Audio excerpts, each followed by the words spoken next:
Guys, it is finally that time once again on this channel to do a Chanel unboxing. This black bag right here contains a very exciting Chanel purchase, and it is a handbag. And honestly, with the last year of craziness that we've been all having, I didn't actually think it was going to be happening so soon in 2021, but here we are, and I'm very happy to sit here and film this with you guys, because some of you will have already seen, if you've been following my Instagram stories, that I went to pick this up a few days ago, at least at the time of filming, and yeah, I've literally left it in its original packaging. You can see none of the original wrapping has been breached, so I'm going to open everything live with you guys, because also I bought this virtually via Harrods Concierge. And actually, I do think it will be probably the last time, hopefully fingers crossed, that I will need to use them, because London and just the UK in general is opening up actually this week when I put this video up. About time, to be honest. It's been a bloody long time. So without further ado, I'm going to get straight into unboxing this bad boy, because honestly, I haven't actually checked if everything is all in order, so we're going to find out live, and I was told it's in perfect condition, obviously, so let's find out. So the first thing I've got here is the wonderful Chanel receipt of how much damage I made in the store, so I'll run through that in a bit. Here we have her. Boy, have I missed seeing this beautiful wrapping with the chameleon ribbons. In fact, I haven't actually done a handbag unboxing from Chanel since I bought the Coco handle in 2019, I believe. Late 2019. So this is highly exciting. Oh, I've got it the other way around. Let me see if I can do it while preserving the camellia.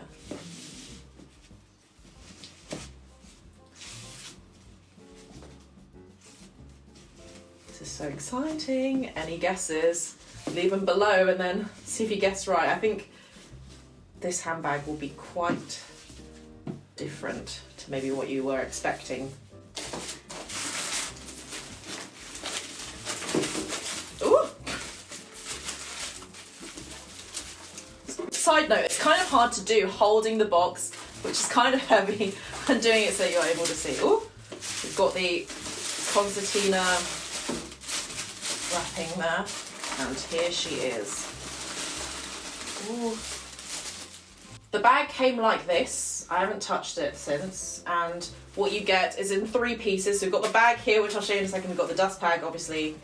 And we've got the care booklet, which has a mark on it. Not too sure about why that's there, but we've got, obviously, classic Chanel mitt and care instructions inside, which is good. So we pop her there. No, doesn't want to stay. Fine, be that way. So, anyway, it's kind of a small bag. It's a little bit smaller than I was expecting, even though I did see pictures of it. I guess that's what you get when you buy virtually, right?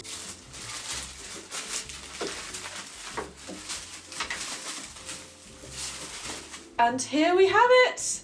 It is this gorgeous Chanel pearl logo chain bag. And here we go, that's the front there. You can see the gorgeous Chanel pearl acrylic detail handle there. In fact, it's not really a handle, but you know, it's just stuck at the top there. And let me take you for the side and also the back as well. So for those of you who have watched my 2021 luxury wish list video, you'll know that I was really looking for a pearl bag, and this bag obviously fits that requirement beautifully, because we do have a bit of pearl detail at the top, and I was really taken away with the whole Chanel beading there at the top, and I just love its classic look, but not being a classic flat. You know, I love something a little bit different with a little bit of something. And this is also, I believe, in goatskin leather. So it's very, very durable from what I've read online, and from feeling it, it does feel very, very sturdy. And as you can tell also in the goatskin, the quilting at the front is quite flat as opposed to the puffy Chanel classic flap type of quilting that they usually have. And it's in this rustic antique gold hardware as well, which is my first antique kind of gold hardware bag from Chanel. But let's just do a bit of QA, quality control here. So opening her up for the first time as well. Very, very simple inside organisation. Let's take the tissue paper out. So we've got one slip pocket here.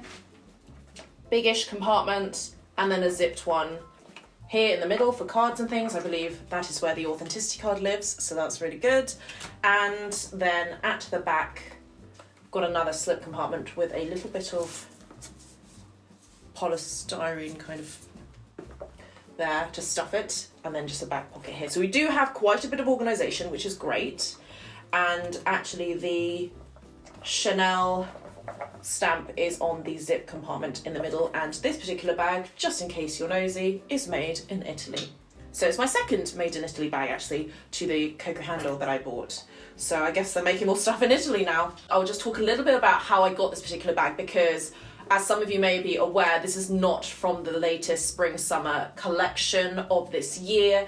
This actually, I believe, is from spring-summer of 2020, if not the cruise. I can't really find much information on it live. I believe it was one of those bags that wasn't in their kind of flagship marketing releases. I don't think it was on the website either. But there are pictures floating around about this bag, and I do remember also this very, very similar shape and style, everything probably the same, except for the beading at the top was actually in faux pearls, whereas this one, as you can tell, is acrylic, transparent, and obviously has the distinctive Chanel within the beads, but also some pearls on the side, which actually I did include pictures of the a bag that looked the one that looked very, very similar to this one with just pearls at the top, but I'm actually so glad that I got this one instead. In fact, I wasn't even entirely sure that I would be able to see this particular bag again in this style, because it was from last year's collection. So like I mentioned, I bought it at Harrods. I think it was probably annoyingly the last one there, though they did have the miniature square size of this bag in black, I believe, and I believe they also, from what my essay said, there was the white, smaller version of this bag in the square in the Manchester boutique as well. And as some of you will know from watching that 2021 luxury wish list, you'll know I've been after a pearl bag for quite some time. I've loved Chanel for many, many years now, bought obviously many bags as well as shoes, accessories, things like that, but never really found a pearl bag, which obviously pearl is very significant in Chanel's collections. It's a very, very iconic kind of insignia for them as well. So I really wanted to add a bag with that detail in it. Pearl's also my birthstone, so it makes sense from a lot of perspectives. In fact, I'm wearing a lot of pearl right now, so it kind of goes with that whole theme. And obviously with that very specific requirement, I'm also acutely aware that pearl bags aren't exactly like a model of bag in Chanel's collections. It's not like a boy bag or a classic flap, right? They come up quite seasonally, and sometimes, for me at least, they're a little bit hit and miss. This year though, with the unveiling of their spring and summer collection, I did, if you have seen that wishlist video, talk about the very, very cute mini drawstring bucket bag, and that was in a few colours actually, black, pink and white, and I really like the white bag because I am looking to add more lighter summer oriented colours into my collection. However, I wasn't quite sure how small it was or how big it was. Obviously there are measurements, but I did want to make sure it fit things like my phone, because I know micro trends are a really big thing right now to have, and to be honest, I feel like fitting your phone should be like the minimum requirement of a bag, otherwise the bag ain't doing its purpose, you know what I'm saying? So that was something that I wanted to check with my essay, and actually I approached a new essay at Harrods. I usually go to my essay in Heathrow, as some of you may already know from previous videos, but obviously the selection is going to be a lot bigger than at an airport, you know. And obviously with everything being virtual, I was basically restrained to WhatsApp or phone calls. So looking at bags virtually is a very, very different kettle of fish altogether. And obviously if you are able to go in the store, especially now in the UK that things are relaxing, I would highly recommend that, because it was a little bit risky buying it online without, you know, trying it on, seeing if it fits with your frame, etc. And in fact, this particular bag that I have ended up going with instead of the drawstring bag is even a little bit smaller in my head than what I had imagined. Because actually what I found is, when I was looking at these mini drawstring bucket bag, I believe the dimensions are like 12 centimeters all the way around. It's quite spherical looking, but she basically put it up onto a mannequin's body, and I realised in that moment, wow, that bag is tiny. She was very, very honest with me, which I appreciate, in terms of you probably get a lipstick in there, you'll probably get, you know, a card holder in there at best as well. So I've got enough bags that fit barely anything, so I thought, you know what, let's at least fit the phone. Let's at least get a phone in there. Although the phone is usually stuck to my hand, it will be nice to be able to fit more than just a lipstick, you know. It then came down to, well, if I'm not going to get that mini bucket bag, which I honestly had, like I mentioned, on my wish list, it was a pearl bag, it's beautiful, it's very, very cute, nice evening moment, to then what next? And so she sent me a lot of other different pearl bags. In fact, she even sent me a lot of other lighter coloured bags, including the Business Finity, Coco Handle as well. But obviously I've got those bags in my collection, and I don't like to try and buy doubles, at least not at this stage, until she then shared a picture of the black square Chanel pearl acrylic handle bag.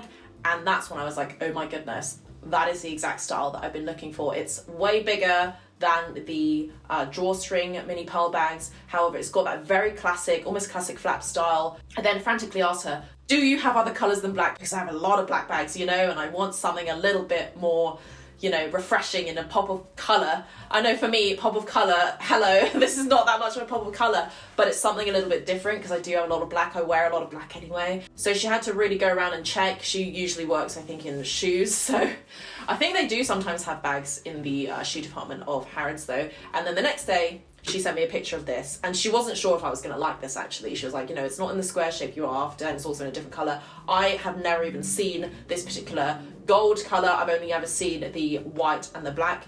Had no idea if they released this, but I literally was like, sold, we're done, let me pay for this thing right now. It's quite a funny process. I think the whole thing probably took like less than half an hour of messaging. I was doing my meetings as well, like looking at this bag. You know, I realised in my ramblings I haven't actually talked about the price or anything like that. So if you're interested in this particular bag, let me reveal price. And for those of you guys who know me quite well by now on this channel, you know I rarely buy anything full price. And so this is a very, very rare exception for me, especially for a Chanel bag of this price point, because it's not like I bought it tax-free at the airport or anything, but it's a one-off, I think, one of a kind at this stage to get this bag. And also I did earn quite a substantial amount of Heathrow points, so I've probably moved up a tier at this point in time. The price of this bag was £3,590.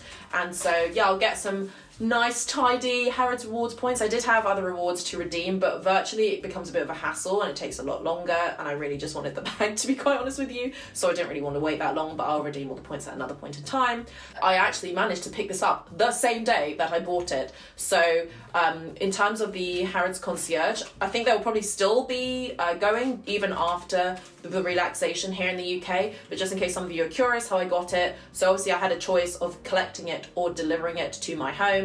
I've had stuff delivered to my home before, but you know, it's kind of unpredictable with timings and being at home for it and everything to receive it. And then obviously I don't like having handbags in transit, it makes me a little bit nervous, so I was very happy to pick it up direct from the store. And there is a door basically, or a collection point called Door 2A. It's on Basil Street near Hans Crescent, and it's opposite the Roast and Bake store. So and also the Harry's Dolce Vita as well, which I, side note, still need to go to. So it was a very, very easy process to pick it up. I picked it up basically the afternoon that I'd bought it, a few hours later. And now that everything is slowly being relaxed here from lockdown and the weather is getting a little bit nicer, this bag can go out in full swing. So I'm so excited about that. I will put the bag serial number information down below, and I will also insert some modelling shots here just so that you can see it on my body, because obviously I haven't actually seen how this looks, but I think it's such a nice evening bag. And also I think for spring summer it's a really great colour, and it's my first gold bag, first antique gold hardware bag as well, obviously first pearl bag, and also probably the first metallic that I've gotten from Chanel as well. So yeah, there's a lot of firsts that I've accomplished with this bag, so I can finally tick off one item on my wish list, even though I only put the wish list up like 2 weeks ago or something like that. So let's start putting some stuff in there just to see how much it will fit. So here is a phone. This is not my iPhone. As usual, I'm using it to record audio and stuff like that, but it's basically the same size, maybe a bit skinnier, but you know, and that fits in very, very comfortably. And to be honest, my sales associate did send me a photo of an iPhone 12 Max, I think, fitting in there as well, and it basically is the same. So all good in that respect. And then I'll put my card holder in, and let's see if I can get it into all these these compartments are kind of small, so I might put this on the outside, because these, you can probably tell there's quite a bit of tension opening it up, so probably cards or like a, you know, like an Oyster card or something like that could fit in there. Let's see what else we can get. I've got makeup compact. This one's a little bit chunkier then I would like, yeah, I probably would go for a flatter one. And then I'm also going to put in some cables. And then what else can I put? My essential baggie of mask and gloves. Let's see if I can stuff her. I don't want to overstuff her, you know, but I want to see what she can fit. That would probably be the maximum. Yeah, and she does close quite comfortably. And, you know, we do have a little bit of, actually, if I just jiggle it around, no bulging at the sides. So that's what you can fit in there. And obviously you could take out things like, hopefully at some point we can lose all this stuff, maybe just bring the hand wash and everything. And this compact is quite large and bulky, but I could try for the hand wash, putting it horizontally like that. And yeah, it's gonna close, I think. Yeah, it's gonna close just like that. That gives you an idea of what it can fit. I do think, like I said, it can fit a lot more. There are gaps here, and you know, the packaging that I have for these certain items are a little bit bulky. In fact, even the card holder, I filled it way to the brim. So if you don't do that, I think you'll probably get a lot more in this bag. So anyways, that was everything that I wanted to cover in today's video. Hope you enjoyed the unboxing of this beautiful bag. Let me know if you guessed correctly that I was going to be adding a pearl Chanel bag. I'm going to leave it here. Thank you very much for watching, and I'll catch you in my next one.